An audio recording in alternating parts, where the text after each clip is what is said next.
Alright, so this video should be fun, and I hope you like it, because we're going to try and cover a bit more of a chill topic. Today we're talking about price tags. We're going to be diving deep on the idea of exclusive games to the PlayStation 5, their higher price tag, and kind of the discussion between Xbox versus Nintendo versus Game Pass versus these $70 exclusives that Sony has been putting out. Now this video is going to be very, very chill, because honestly we're having a record-breaking heat wave right now that's kind of boiling a bunch of us. In fact, even here in Texas, we're having an explosion of the mosquito population because these things just like to breed like crazy when the temperature goes up, which is why you may see a flicker of camera light. That's actually me just having a mosquito candle because I'm getting eaten by mosquitoes right now. But let's talk about this topic. What's up, gamers? DreamcastGuy here, and this tweet kind of went viral last night, and it's actually part of the inspiration for this video, where SpawnWaveMedia, he just very innocently asked, has any PlayStation 5 game released so far actually felt worth $10 increased to $70? Now, I feel like this is a very innocent question. It's actually a very legit point. Games used to cost $60, and we all got used to that. Everything from Assassin's Creed to Call of Duty to non-annualized series, even God of War, Forza, everything was just $60. A lot of PlayStation games were just kind of so used to the idea of the last decade being $60 up front, there's your entire price. But now, things have changed. With the beginning of this next generation, everything has decided to jump up to a full $70. Now, I have bought, well, every PlayStation 5 game. Now, a lot of these are good, but let's face it, some of these are much more short and sweet. Sackboy you can finish pretty quick. Something even like Godfall are games that are something that can be finished in a single day sitting, or even a huge giant release that came out more recently like Ratchet and Clank. It's a 10 out of 10 game, it's incredibly good, but again, it's something that can be finished in an afternoon. So is this $70 price tag actually worth it? Well, I wanted to take a look at some of the replies to this, because a lot of my subscribers have actually just said their thoughts on it, and I think they bring up a lot of good points. Now let's start things off by just taking a look at this one right here. Now I want to make it clear that I'm not attacking anybody, I just want to look at some people's viewpoints. Everybody here is totally legit, everybody here is actually bringing up some cool points, but let's take a look at this. I always get the deluxe edition versions anyways, so it's not hurting my pockets. Just $5 or $10 a week and you'll be fine. Games are usually available to pre-order months in advance before release anyways. So I think this is probably kind of the mainstream opinion right now, is that $70 for a game to most people is kind of normal. I read a statistic years ago that basically said that most hardcore gamers buy about 4 games a year. Now I'm not sure if that's true today, that was definitely true back then, but it makes me kind of think about how that's actually going to work. If you're only buying 4 games total a year, then yeah, you're probably going to be more willing to drop money for the deluxe edition or the digital fancy edition that's going to have more skins, more crazy bonuses. You're going to actually pay upfront more to get those art books and soundtracks. So the idea that now every game is a flat $70, I think a typical gamer is probably more okay with that upfront anyways, because they've probably been paying it.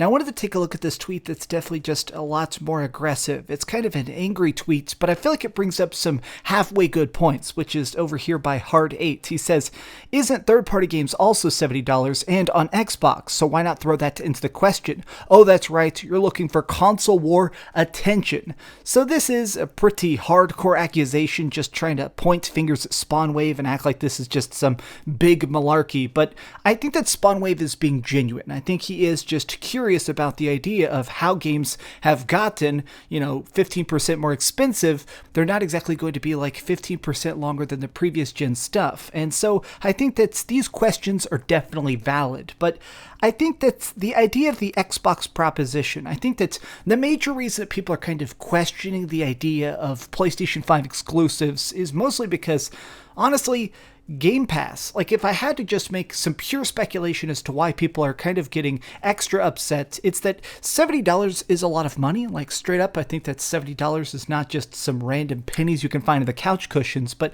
additionally, I think that's because Xbox Game Pass, the fact that you can just pay a small flat fee and have access to hundreds and hundreds of games that are always getting updated, I think that it's making where people are starting to see video games more like Netflix, where instead of being able to buy a single single DVD for a movie you want to watch. You just want to subscribe to a service that has a lot of different stuff temporarily. Because keep in mind, the biggest difference between buying these games physically, actually purchasing these PlayStation exclusives and playing on your PS5 versus just subscribing to Game Pass is, of course, the fact that games do leave Game Pass. Stuff isn't permanent. There's certainly been situations where month after month, games that are loved and being played happen to leave Game Pass, even if you're a subscriber for that specific project, and then you have to buy it later on. So there's always that value proposition. Now, additionally, I think that part of this comes down to the fact that Nintendo games are still $60. I definitely have my problems with Nintendo. I feel like they're not communicative enough. I feel like sometimes their games are not as big as, things I would like to see on other systems. I wish the Nintendo Switch had a solid-state hard drive. That's a personal gripe of mine. But still, they're $60 compared to that $70 upgrade. But let's move on to some more comments by some subscribers. Like right here, Tim. I've actually talked to Tim. Very nice guy. He's a big bodybuilder, as you can tell by his awesome profile picture there. Well, he says this: I loved Demon's Souls enough to say that that's the only one. I'm not even enjoying Ratchet and Clank that much, especially for the $70 price tag.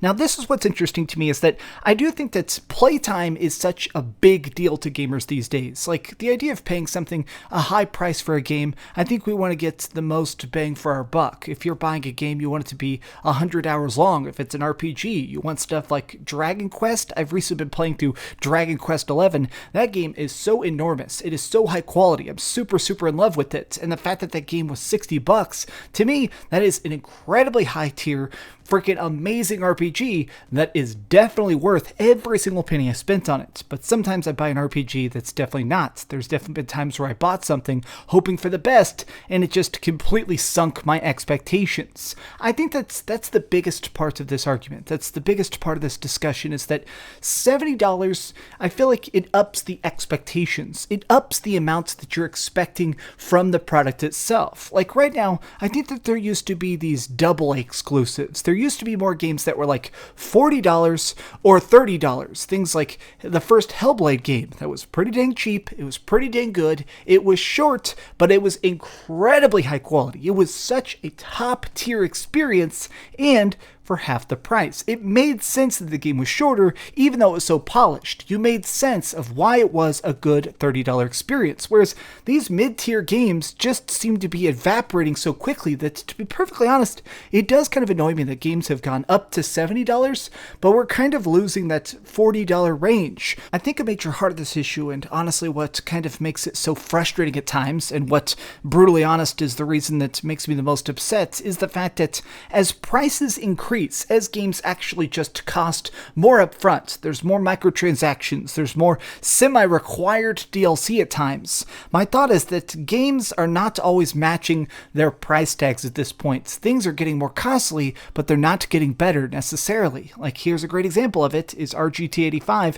of course, just posting the meme of Godfall, because Godfall, that game sucks. I beat it. This is a PlayStation 5 exclusive dumpster fire. It is completely trash. And I can say that because I finished it. It is a freaking mess. It is so annoying to me that the game actually costs anything at all. But the fact that it's not a $30 experience, the fact that it is a full-priced game only on PlayStation, to me is such a disgraceful mess. And I feel like it kind of further highlights the fact that this idea of $70 PlayStation games, to me, it does kind of suck. I say this as somebody that's purchased them and has gotten some free PlayStation games from Sony themselves and stuff. My thought is this, is that even as somebody that works and talks and plays so many PlayStation games, I'm not sure that we're quite ready for this $10 boost. It doesn't seem like yet these things are worth that closer to $100 price tag. It seems to me that the biggest argument in favor of this price increase is actually just this, which is people just happen to post this picture a lot,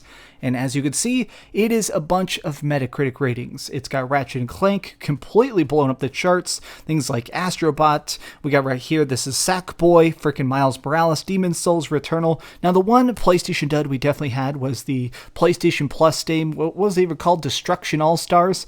That game kind of sucked. I did play it, it kind of blows. But my thought is that I'm not sure that this is enough of an argument. Even as somebody that loves my PlayStation 5, even as somebody that's going to finish editing this video and instantly turn his PS5 back on to play some Final Fantasy XIV with some friends, my thought is still this. At what point are games worth the price increase? Are we getting more for our same price tag? Is every dollar going into that fund? It just doesn't quite seem to measure up, especially when I think about the fact that a lot of times this higher price tag value isn't going to the developers. It's going to some publishers, some weirdo billionaires in some castle who don't even know what the hell any game is besides Fortnite. If this was actually going to pay more money to the developers, or at least make it where they could, work on the next sequel faster or something, I guess I would be more okay with the idea of a higher price tag if somebody was being rewarded for it, but it doesn't seem like anybody is. Dev costs have gone up, but have games really improved? I'm not sure they have. But these have just been some off-the-cuff thoughts. What do you think? Are you excited about the future of PlayStation 5? Do you think that these price tags are kind of just egregious? Tell me your thoughts in the comments down below. And if you enjoyed this video, please give it a thumbs up, subscribe if you haven't already, and do me the biggest favor of all, and keep dreaming. I am absolutely sweating so hard. I'm actually filming this video in the middle of the night because it's the only time it's been able to cool down. So I'm actually going to turn off my spotlight here. And I'm going to get out my spooky candle. And I'm going to wish you guys a very, very happy heat wave. Much love. Seriously, guys, stay cool. Freeze your hat. I put my hat in the freezer. It's great. Do that. Thanks so much for watching that video. If you want to see something else, you can always click this link to see what I put up last, or, subscribe and see what's coming up next. Also, I promise that whatever I do, it'll try not to suck.